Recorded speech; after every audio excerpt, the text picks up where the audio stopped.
All right, this is a tutorial on how to use containers in Elementor and how to build the structure of a web page using the Elementor page builder. Now, there are two types of containers that we're going to be working with that I'm going to spend some time explaining how to use them.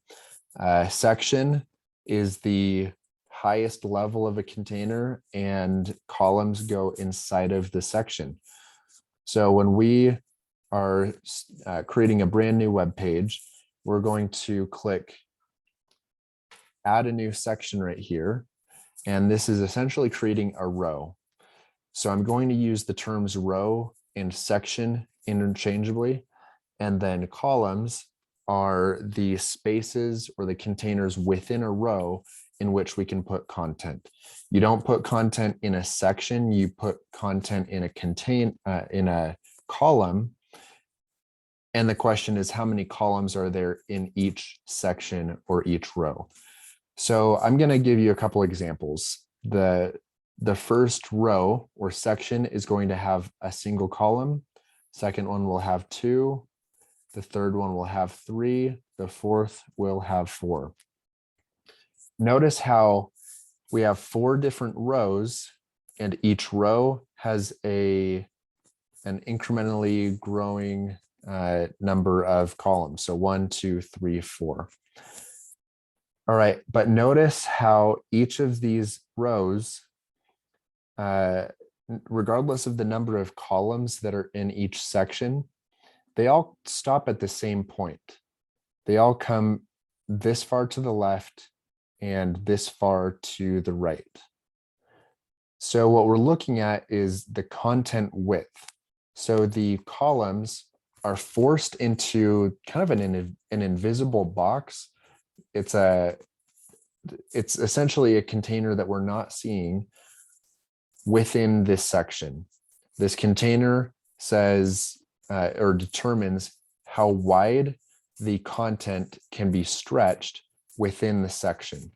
That is determined, or at least the default setting is determined on a site-wide level. You can find that by clicking on the 3 bars in the top left, clicking on site settings, and then coming down to layout and then content width. So this right here is where we determine how wide that content is allowed to stretch in a boxed section. Now, when I say boxed, that means that we're talking about the content width right here being boxed. We can make it full.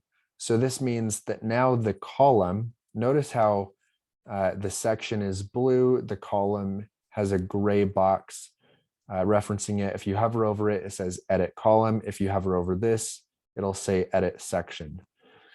So the column can now stretch to the full width of the screen, whereas before it was locked in to the boxed section width. So you have control over that right here. Now you can manually adjust the boxed width of a section. So if we go to 1250, notice how it comes a little bit beyond the 1140 width. It's now at 1250, but it's not the full 100% of the screen or the browser window. So let's add another section above this, make this one full width. Now notice how we have full width, a custom width boxed section, and then the default width boxed sections. All right, so there are a couple cases where you would want to create a custom boxed width, but that's not very common. So we're going to ignore that for now. And we're going to stick with either full width or the default box width setting. All right, so let's talk a little bit about section versus columns. I mentioned this before, but we really need to master this concept. The section is the row. The column is where you put content inside of the section. There's no such thing as dragging a button into the section, but outside of a column. The content has to go into a column somewhere. So for example, this button must go into a column. I cannot drag a button into this space outside of a column, even though the section contains that area. This is an unusable margin with regard to this content. All right, so let's talk about a little bit about widget spacing for a little bit. If I click on this section, notice how it gives me 20 as a default number, but if I change that to 0, notice how that is adjusting the spacing between the content, between the heading and the button. That 20 pixel default is also in the site settings, also under layout, that is right here. So I can change that to 10, and that actually collapses those in closer to one another. See that? So the default is 20. All right, so we're going to come back to this content. All right, default is still 20. Notice how we can change where the content is aligned within the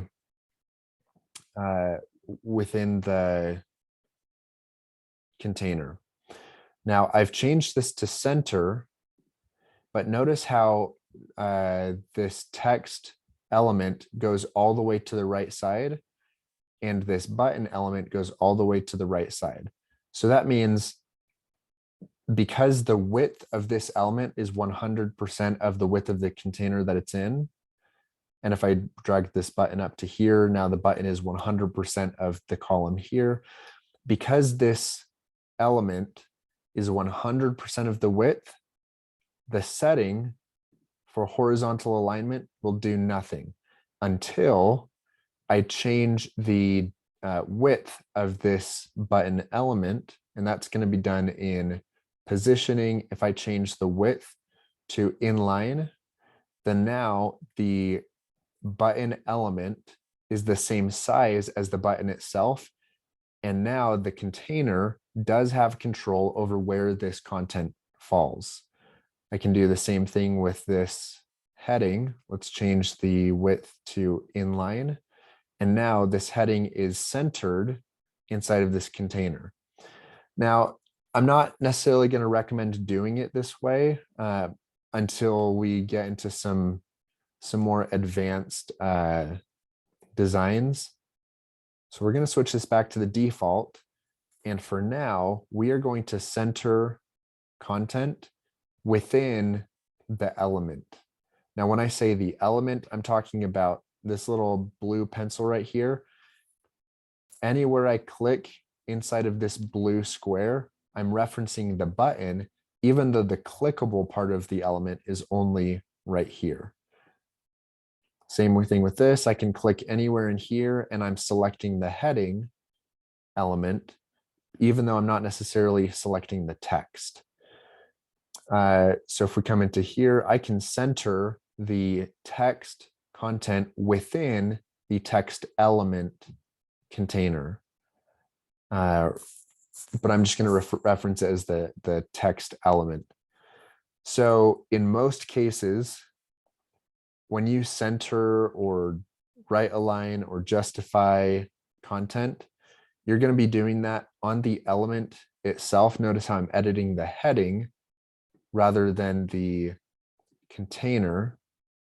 So most of the time you can accomplish what you want to do inside of the element when it comes to alignment. All right. We'll get into some advanced design later and talk about when to use the responsive and positioning settings. So for now, let's go back to talking about containers. We've talked about padding and margin in a different video, but we need to talk about,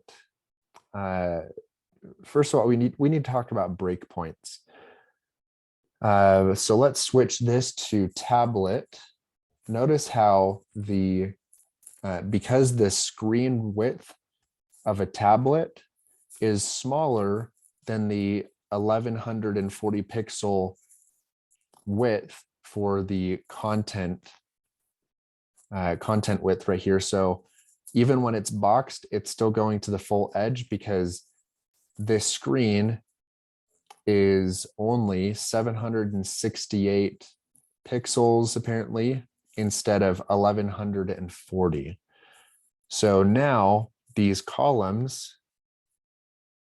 can hold content to the full width of the screen. If we switch this to mobile, notice now how all of the columns have stacked on top of one another. And if I click a column, it says that the column width is 100%. Let's switch back to desktop. Column width right here is 100%, but no matter what I can type in other things in here, and it doesn't really make a difference right now because there's only one column and it has to take the full width of this section, at least in this example. However, if I click on this column, it's currently at 50%, but I can change the percentage of this column either by changing the number here or clicking and dragging the boundary between the two columns. If you want it to be really exact, change the number here. If you want to kind of eyeball it, you can drag it. Or if you want to kind of like rely on default structures, you can click on this section, go to layout and then structure, and it comes with some pre-built proportions. I don't use this a ton, nothing wrong with it. I typically build my structure around the content, which means depending on the amount of content I'm working with, I'm going to make it really exact, but to each his own. All right, so I've introduced, hopefully pretty thoroughly introduced the idea of sections versus columns and how we can have multiple columns within a section or just one, as is the example up here. But we're now going to analyze a couple of websites and talk about their structure and then see if we can kind of replicate that structure in this demo page. So let's look at the State Policy Network website. Notice how they have this first section right here, and I'm calling it a section because it has its own kind of idea or style. You can kind of start to see sections when you look at a website. Even though there's a lot of content going on in here, all of this kind of fits into one row, even though there are multiple columns. And this, okay, so notice how if I click and drag on this, that is an image. If I click and drag this, that's an image. Whereas this back here is a background color. So let's replicate that.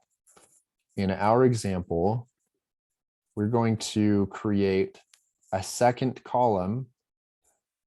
We will drag in an image, drag in another image, and then on the section itself, it's going to have a background color. So that right there is the same structure as their first section. Now, obviously, there's some spacing, and we're going to talk more about spacing in another video. But just know that what we're looking for is the structure. It's kind of like this in their example, because this this image, this is about 50% of the screen right here. And since this image kind of comes over past the 50 mark, we're probably looking more at like a 40-60 split. And it looks like both of their images are centered or in the middle vertically. So let's make that change here. Vertical alignment is going to be middle. Now, it's a good idea to make the vertical alignment consistent between the two, but if there's content that fills the entire dimension of the column, then the vertical alignment typically does not matter. Horizontal alignment will matter in many cases, but vertical not as much. Okay, let's now look at this section. I'm seeing two different columns, but notice how this content is really the same. It's got the same height. So if I were to create a 2-column section and I dragged in a heading for featured content, and then let's say I dragged in, let's call this a post, and we're going to set this to 1 column, 1 post, and make this a card just for the sake of our example. Switch this back to 1. Okay. So notice how I've got 2 columns. I've got a post here, and let's just treat this as if it's 1 post. I've got a post here, but notice how the top of this post does not line up with the top of this post. We could make this vertically aligned to the bottom, and that does force the tops to be the same. However, they've also got this button down here for view all, and watch what happens when I put a button down here. Suddenly it doesn't matter again. So we actually need to structure this section a little bit differently. We're going to make it a single row and then an intersection with 2 columns. This allows us to put a heading above the 2 columns. And so when I drag in a post in here, the tops of these widgets are lined up.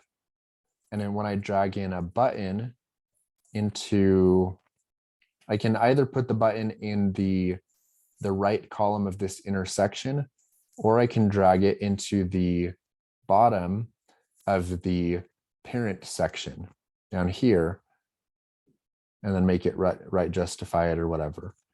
Let's see. Since they've got the button center aligned with the right column, I would actually, in this case, put the button in this column and center align it. Because if I put it down here, then I can't easily align it with the center of this column. It's got to be inside of that column for it to be aligned with that content. And let's give this a little bit of padding. Okay, so this section now has the same structure as this. The content is obviously different, but the structure is the same. And that's what we're aiming for right now. We're aiming for structure. Notice how the top of this video is lined up pretty well with the top of this content. That means we're not going to use the 2-column section. We're going to use a 1-column section with a 2-column intersection, just like what we had before. We're going to drop in a video. We'll drop in heading, text, and a button, and give it some Give it some padding. Let's also give it a background color just so that we can visualize the sections that we're looking at. Let's make this white so that it stands out a bit better.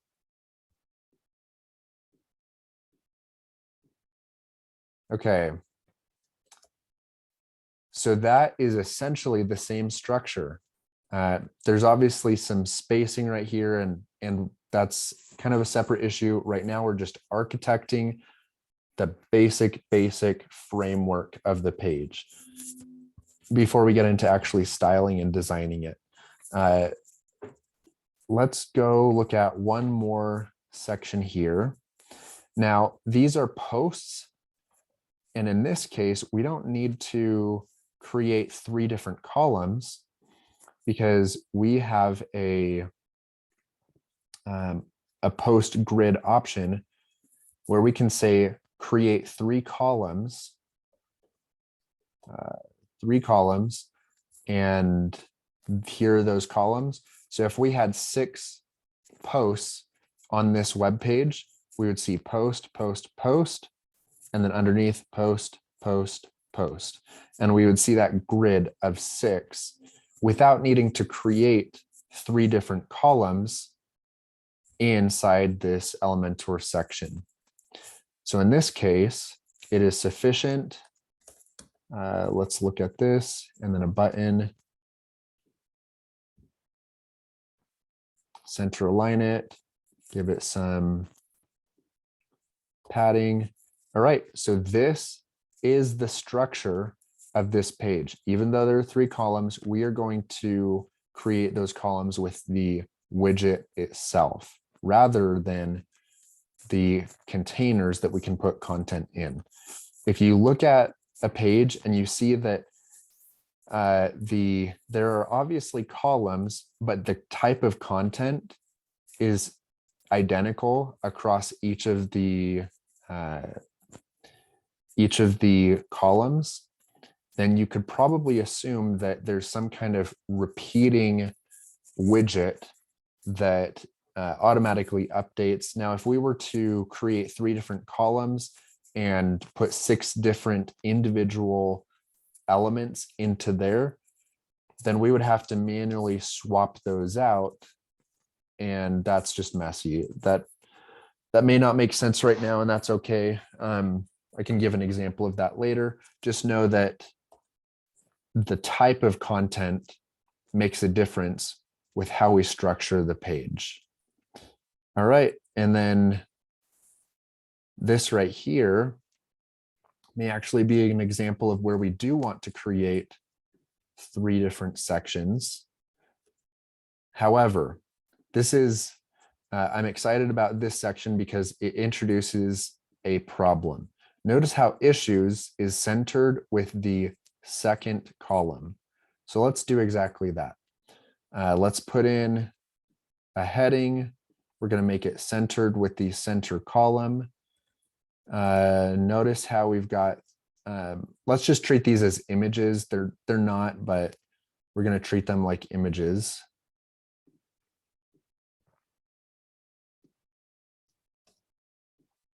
Okay. Same issue. We could say vertical align down to the bottom, and that forces these to line up, but that's honestly a sloppy way of building this. If you build like this, then that's it's going to create a lot of problems down the road that you really just don't want to deal with. Here's an example of one of those problems. Let's go to tablet mode. Everything looks fine. Okay, mobile. Notice this. The heading is actually in between the first and second pictures in this section. It's because we put the heading in the second section, which comes after the first section.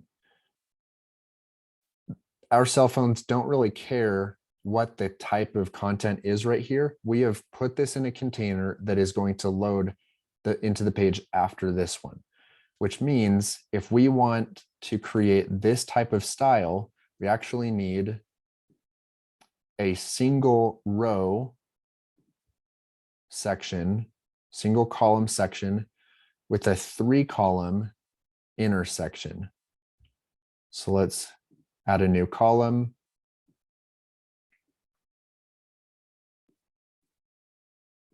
All right, check this out. We've still got that same effect where we've got 3 columns. This one is centered with the middle column. However, on mobile, the heading is going to show up before the content, which is exactly what we're aiming for. So that's kind of a tricky little thing that you need to anticipate when you've got something.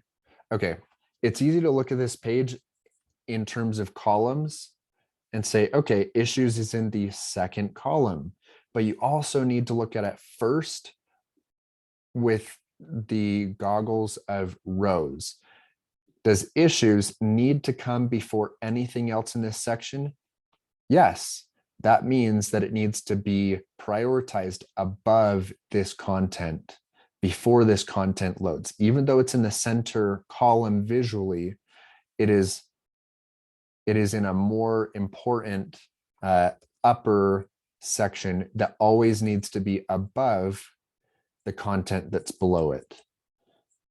And that's what we have built here. Let's see if there's anything else that we need to try to replicate. Okay, all of this is one section. Let's kind of create an example here. So we've got text or heading, and then text. And then I think they had a form. Okay. And this, obviously this form, it doesn't look the same. We can do a video on forms later. That's not a problem. But essentially this is what we're aiming for. Heading, text, form, centered within the single column section. Now in this case, this is another example of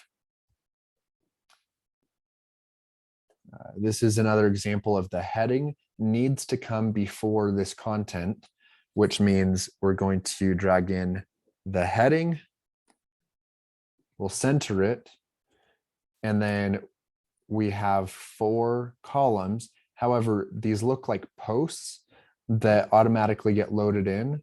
And so all we are going to do in this case is drag posts to here, and we're going to give it 4 columns. I'm going to give it cards and then 4 columns. And that's how we create those 4 rows. Let's drag in a button underneath, center that, and that is what this section is made of. Core programs. All right. Here's a fun little analysis. Let's inspect this page, switch this to mobile, and come down to these programs. All right, so we've got executive leadership, training, and then policy working groups. Executive, training, then policy working groups. So what that tells us is this content is not in the same column as this content. If it was, then it would load this, then this, then this, because in mobile view, columns come before the content within them. So what that would look like, there are a couple ways we could build this. So let's start with the heading. Let's make that centered. Now I'm going to give you an example of what not to do. Intersection, we could drag in okay, let's make this a single post. Okay, so if we do this, if we build it this way, then this and this would be in the same column, which means on mobile, this column is on top of this column, which actually makes this content third in line, not second. But on mobile, when we looked at that page, we saw that this came first, this came second, this came third, which tells us that it actually would look like this: 2 columns with 3 posts per page. So if we had multiple posts, it would show 1, 2, 3, 4, 5, 6, and it would load in the order that it shows here. So this is another example of columns that don't necessarily need to be created as columns using Elementor. Now, we're not going to deal with the header and footer in this build. I will show that in another tutorial because that deals with Elementor Pro, and that's kind of a little bit more advanced because we would be working with templates. But just visually, notice how there's a consistent color, even though there are clearly rows of content in here. This shows that you can have rows inside of a section, which is ultimately a big row. But if the background image is the same, or the background color is the same top to bottom for a section or a row, then you know that this is all one section. You know what the heck? Let's just pretend we're building this. We're gonna do a boxed section. Notice how there's a margin right here, so it's not full width. This is boxed. In fact, I don't think they have anything that's full width on this. No, they don't. Everything is boxed. And watch where I put my mouse right here. When I scroll, nothing goes further to the left than my mouse. That shows that all of this content has the same box. So really recommend not having like different size boxing for each section. Try to maintain some consistency. It looks cleaner, in my opinion. Okay, so I created a single column section, but that's actually not going to work, because notice how there's content over here that goes top to bottom, and it's separate from what's going on over here. So we're actually going to create a second column. Let's see, they've got an image, a menu, and 2 more images. I'm just going to throw some stuff in here to give you an example. Menu, let's put a menu in here. And we're going to make this menu vertical so that it kind of lines up in the same way. And then let's put in an icon. So notice how all of this content is in one column, but that's independent from the rows of content we are going to put in this one. Okay. There is kind of a social row in here. So let's find social icons. We're actually going to put those in between these rows. We've got 4 columns in the top row and 3 columns in the bottom. Let's change the vertical alignment to middle so that it kind of spaces out better. And we could spend some time dropping in content to kind of to fill in those containers. But that's the structure of this footer that we could replicate and design this, and we could easily make our section look identical to theirs using this structure, this format. That really is the gist of what we need to cover for Elementor, I guess, page architecture. if we want to call it that. There's a lot more that can be said about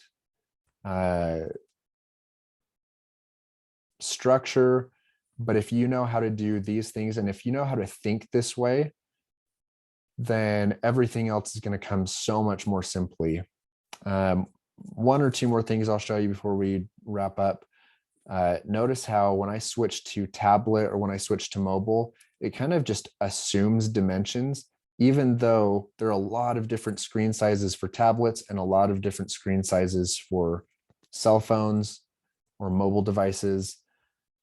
Now, these default breakpoints is what we call them, can be chosen in the site settings. I believe it's in layout breakpoints. Here we go. So the 767, so check this out. 767 or 68, basically the same thing. And then 1204.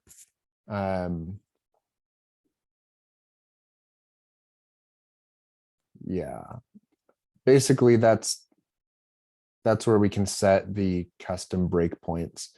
Elementor did come out with options for additional breakpoints, which is kind of nuts, to be honest. You could spend a dozen hours just optimizing a single web page for different mobile layouts. But just know that that is an option. Know that you have a lot of control over the layout in the site settings, and you have a lot of control in the sections themselves. That's all I'm going to say in this video. Keep an eye out for the next one.